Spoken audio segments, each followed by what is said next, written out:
your head movement, And my ankles. and your ankles, and some footwork. And some footwork. Awesome. You actually don't need anything. All right. Which of those three do you feel is your strongest? The head movement, the footwork, or the ankles? Rank them from strongest to weakest.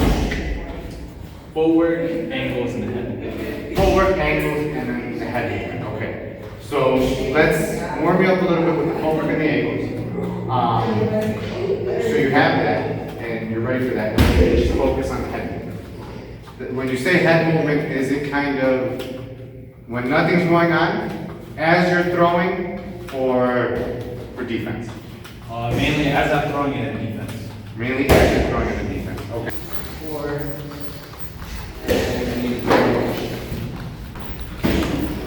Is it about your angles that you're not happy with, confident with, content with? I don't think I step out too much to get that angle. And I don't move as much. Because I was still going to get caught. Let's get it better. Let's get it better.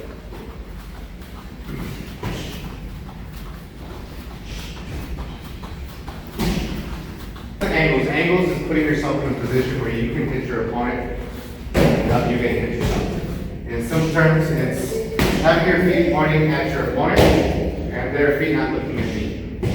Basically, this kind of clicked for me when I was in my training camp. My coach told me, keep your toes facing your sparring partner. And that was the extent of that. So if I was punching, getting beat up, my toes were always trying to face it. Right? But to me, it's like, that's all he said. And they say hit off the angle, so I'm always trying to like punch this way. And it never made sense to me. I never felt confident with my striking until I realized if I jump out here, my toes are looking at you, and now I can throw straight just like how they teach us to punch in the basic class. So that's when things started clicking. Okay, that's what they mean by hitting off an angle. It's not bending in weird ways and trying to punch from different positions. It's just putting your body in a position where you can throw a proper strike and they're not going to throw a proper strike at you. And that starts building the confidence. Once you can put yourself in that position where you know you're not going to get hit, and then adding the head movement on top of that, that's when everything flows a little bit better. The hardest part for me, and the reason I asked the question, was making sure that I'm in a stance. Because I could be in a stance fighting you and ready to strike here and here, but then as soon as I jump out to the side, I'm at an angle, I can't really do anything because I'm not in a stance. Right? You can just turn and throw something and I'm off balance. The other thing is, because you kind of said you feel like you don't take a big step, I'm hoping that's to actually get the angle and not actually taking a big enough step where now I have an angle, but now I don't have that distance. So it's not always taking a big enough step, but it's taking the right step in order to put yourself in that position where you can still reach, you're not going to get hit, you can hit them, and then you have balance as well. If you don't have that balance, it's not going to work. All right, so this is a little drill that I kind of started. It worked for me, and it's worked with everybody that I've done it with. And it's just a simple way to get an angle and making sure that you're staying in a good stance. So we're using the square, we're using that noodle, but we're also using the little squares in here. I'm going to put my front foot in one square, my rear foot on the outside, on the other side of that line, that middle line. To start off with my rocker shuffle, and then I'm going to get an angle. I'm going to step, then I'm going to turn, and I'm going to make sure that I don't cross that line. All right, and then that's an angle coming one way, and then getting another angle the other way is just coming back to where I came from with a drop step. So I can step and quarter turn, and then I can drop it. Okay, so let's just try that. Let me see where you're at with that, and then we'll go from there. You still want to make sure that your chin's tucked, elbows in tight, hands are up. And get those angles whenever you feel comfortable.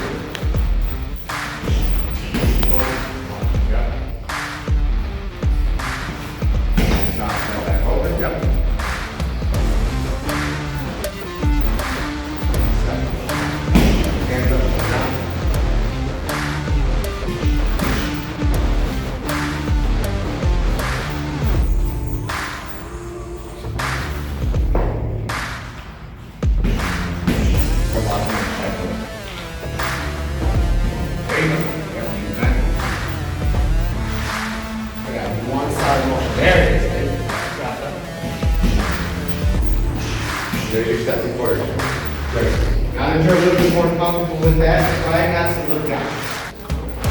Look straight ahead.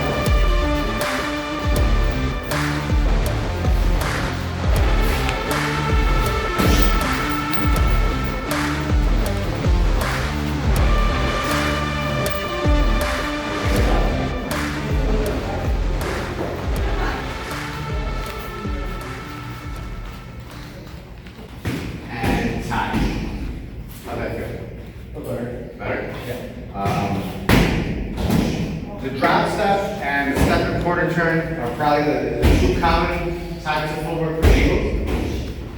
Obviously, there's other types of footwork. You got the evasion steps, you got the shoulder rolls. Those aren't going to necessarily give you angles, but they're going to create distance. Using your angles properly and effectively and efficiently are combining all those things together. Right now, though, because we're just getting started, we're just going to focus on those two types of things. Alright, so those two types of footwork are going to get to those angles. We talked about angles are. We're going to talk about how you can practice the shadow boxing afterwards. Let's start with your head movement. Alright, what part of your head movement do you feel is giving you trouble? Is it actual slips or is it the timing of it? I think it's the timing of it. The timing of it, okay. So line yourself up against the wall.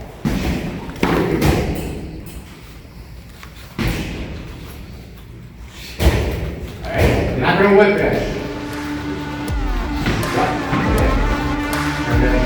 Either side, whichever way you want to go. There you go.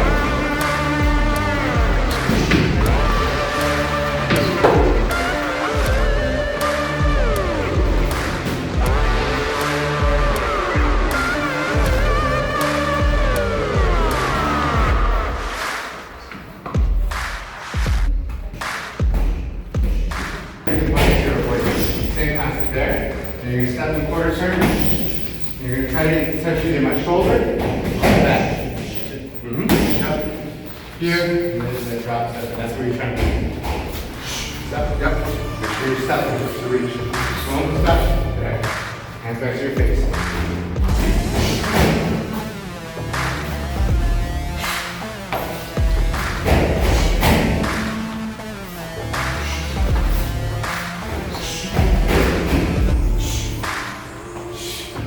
Off to the wrong side, still get that in.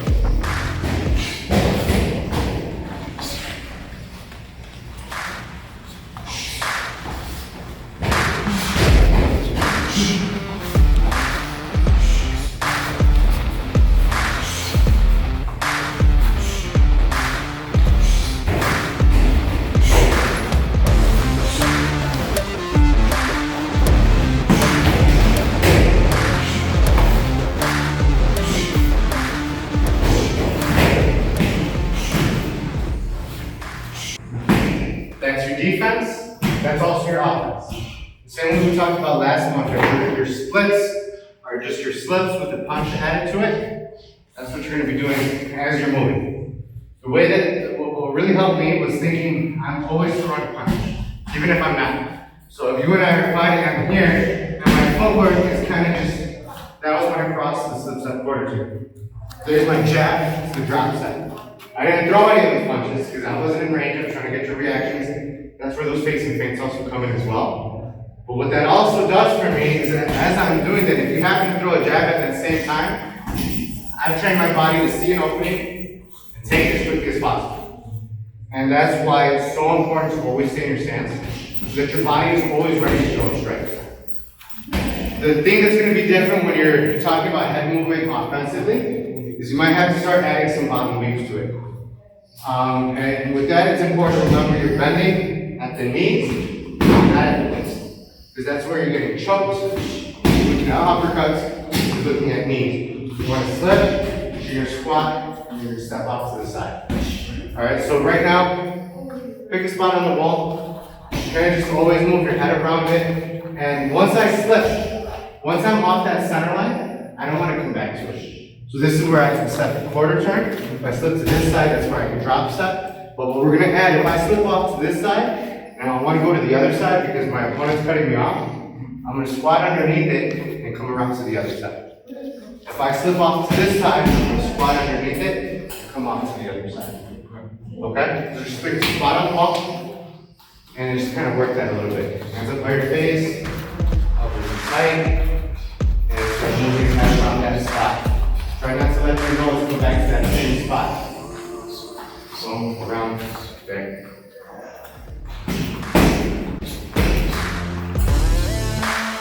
Work that just for 2 minutes.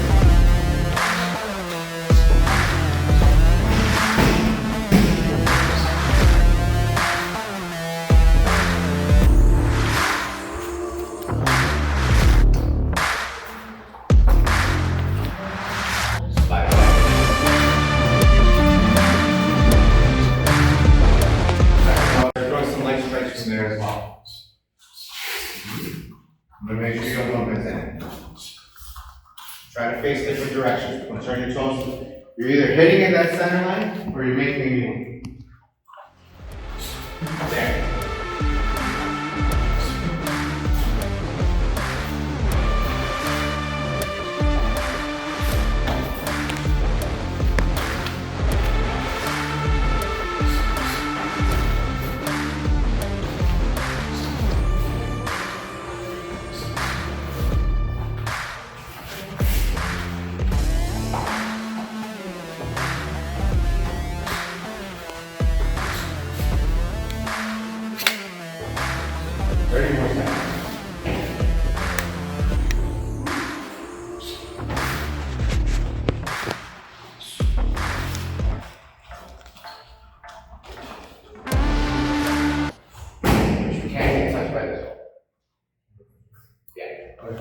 The front of it, the side of it. I used to say it's okay to get hit the side of it because this is your power here, so it's avoiding there. But then I can be closer and landing close. So at all costs, you do not want this touching any part of your head. Alright, so you can block. If I start coming around to the side, you can start blocking there, that's fine. This is important to keep your hands up. But the best thing to do is drop one hand. Trying to touch this vertical movement. Okay. Yep. This is great.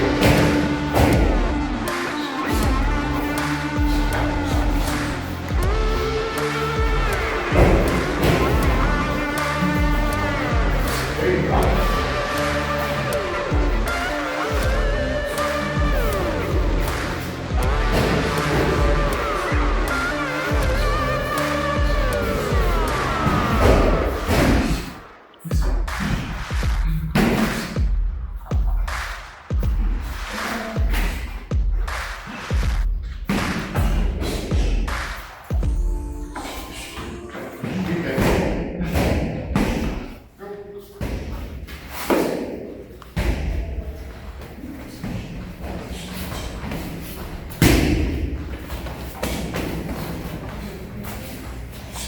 you go.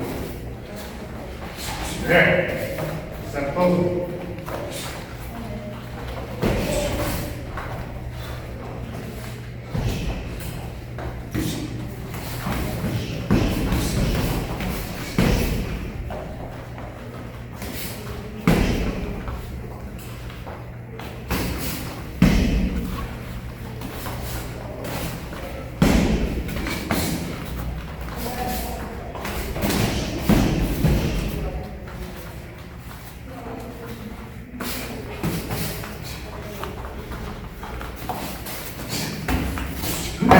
Boom, yep.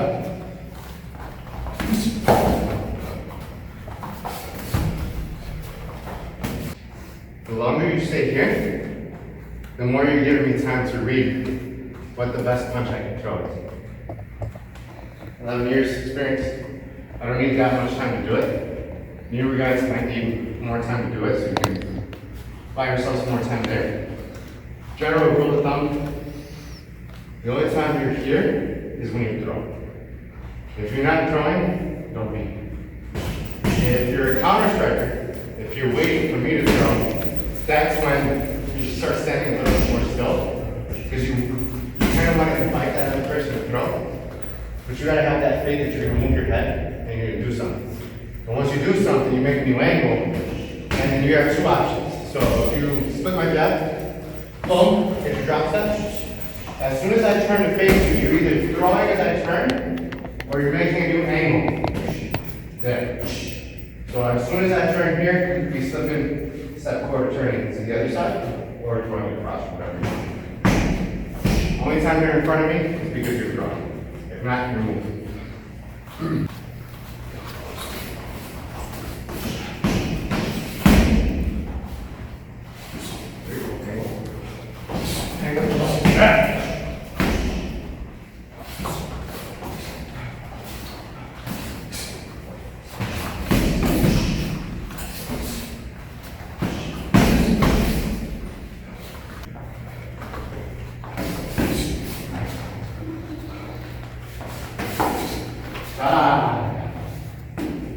That's okay? Yeah. Where's the rest of the good? I'm at it. What was giving you the most difficult? Same thing, just not moving. Is it fatigue? Is it you're freezing? I'm freezing. You're freezing. There comes a sense, and this is something that unfortunately just comes with time, where you almost don't believe something's gonna work, and then it works, and you just have that moment of like, oh shit, now what? Especially if you just spent the whole round and it wasn't working, and on this round, we made some adjustments and started working, and you were so used to getting that angle and getting hit right away. And now you were getting that angle, and you got me over the commit and steps, and now I have to take a bigger step to try and face you. And then you're like, oh shit, I didn't get hit. Right? So it takes time, and that's where having good pad holders comes into play too. I think that'll be our third round, meet with the focus mitts. So you can start building that confidence and that time. Because a lot of this is confidence. If you don't have the confidence that you're going to do something right, you tend not to want to throw it. Even though everything is telling you that you're in the right spot, you got your angle, you're in your stance, you have that distance, perfect time to throw. Your body knows that, your brain's holding yourself back. So your brain just got to be like, I got it. That comes in shadow box, that comes in pads. So one more round, but I'm going to hold that pads, so those pads, I'm going to call out different things. One is a jab, two is a jab, cross, three is a jab, cross, hook, four is a jab, cross, hook, uppercut. I'll hold up single direct strikes. I'm just going to keep it moving. Okay. Well, if you jab, out, cross. Jab, out, cross. Same footwork with that cross. Take your time. Boom, boom, and boom. Jab. There.